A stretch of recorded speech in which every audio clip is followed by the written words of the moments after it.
Xoş gördük əziz dinləyicilər. Artıq bir həftədən çoxdur ki, İsrailin İrana zərbələri davam edir və hər gün yeni bazaların vurulması, hər gün hava hücumundan müdafiə sistemlərinin sıradan çıxarılmasını biz müşahidə edirik. İsrailin İrana olan zərbələri tam dəqiqdir. Çünki onlar bu bahalı uçuş trayektoriyasında gəlib heç bir zaman bir yaşayış yerini vurmazlar. Əvvəla bu onlara sərf etmir. Çünki bahalı bir əməliyyatı, bahalı əməliyyatı gəlib ucuz bir hadisəni, ucuz bir evi, binanı vurmaqla biz bunu, əlbəttə ki, İsrail bunu bu formada fikirləşmir. Ona görə də ən bahalı, ən ciddi obyektlərə vurulması İranın hava hücumundan müdafiə sistemlərinin tamamilə məhv edilməsində müşahidə edilir. Və bunu artıq İsrailin Müdafiə Naziri də bildirir ki, biz İranın hava hücumundan müdafiə sistemlərinin 50%-ni sıradan çıxartmış. Demək ki, hər gün davam edən müharibədə hər gün İran ya bazasını, ya da ki, əlbəttə ki, hava hücumundan müdafiə sistemlərini sıradan çıxardır. Bir məsələyə də mən burada aydınlıq gətirmək istəyirəm, əziz dostlar. Yəni, bu günləri İranın zərbələri İsraildə dəyən binalar, bu biraz da şübhəli bir məsələdir. Necə şübhəli məsələdir? Ola bilsin ki, İsrail bunu özü də qəsdən eləyə bilər ki, İranın zərbələri gəlib hara dəysin, binalara dəysin, xəstəxanalara dəysin. Və İsrailin belə bir ciddi, onların başı bu formada işləyir.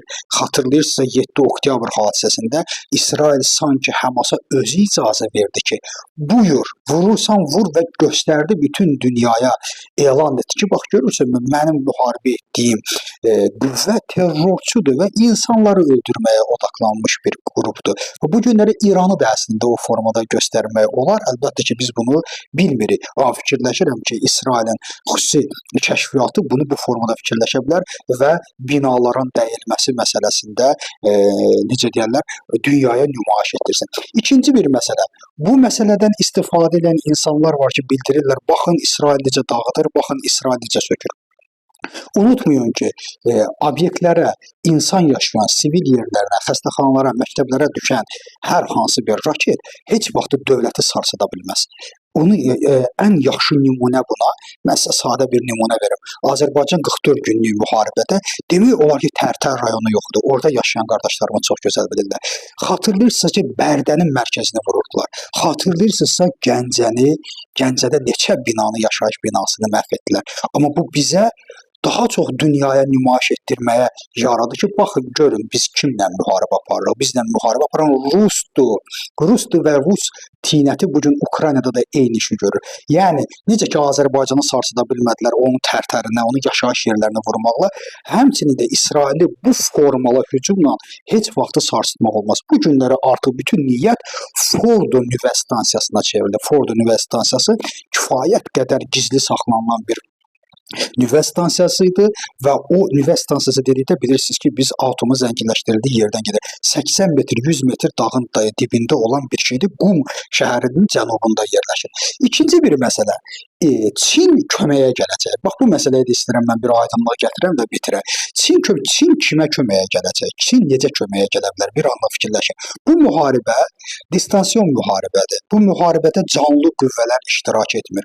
Baxın, Rusiyada canlı qüvvələr iştirak edir 4 ildir. Ora Şimali Koreyadan əskər gələ bilər. Çünki canlı qüvvə təmas xəttindədir, isti müharibədədir. Ona silah verib göndərə bilərsən. Amma İsraillə İranda yalnız və yalnız bu insanlar ballistik raket, bu dövlətlər ballistik raketlər və qırıcılarla hərəkət edir. Sən bugün Çin olaraq necə İrana kömək edə bilərsən? Maksimum ona hava hücumundan müdafiə sistemləri verə bilərsən. Zaten də İranda olan hava hücumundan müdafiə sistemlərinin böyük hissəsi Çinə məxsusdur və bu günlərdə də göründü ki, Çin hava hücumundan müdafiə sistemini necə vurdular.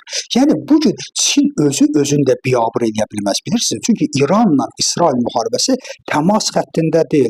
Kimin güclü silahı varsa o silahdan istifadə. Ballistik raketi var. İranın yalnız ballistik raket ata bilir İsrailə. Daha heç bir imkanı yoxdur. Çünki İraq və İordaniyadan sonra yerləşir İsrail. Ona görə də Çin çox təmkinli və ağıllı dövlətdir. O çox gözəl bilir ki, bu günləri İrana kömək etmənin bir forması yoxdur. İrana kömək etmənin, deyirəm yenə, bir forması var ki, sən hava hücumundan müdafiə sistemi verə bilərsən, onu da Çin özünü biabır etməz. Niyə? Ona görə ki, bu gün artıq İran səmasında İsrail istədiyi formada at oynadır və bu gün Çinin verdiyi və yaxud da Rusiyanın verdiyi hava hücumundan müdafiə sistemləri birbaşa İsrailin hədəfinə çevriləcək. Bu da yalnız və yalnız boş pul itkisi deməkdir. Bu bir. İkinci bir məsələ nə qədər verə bilər?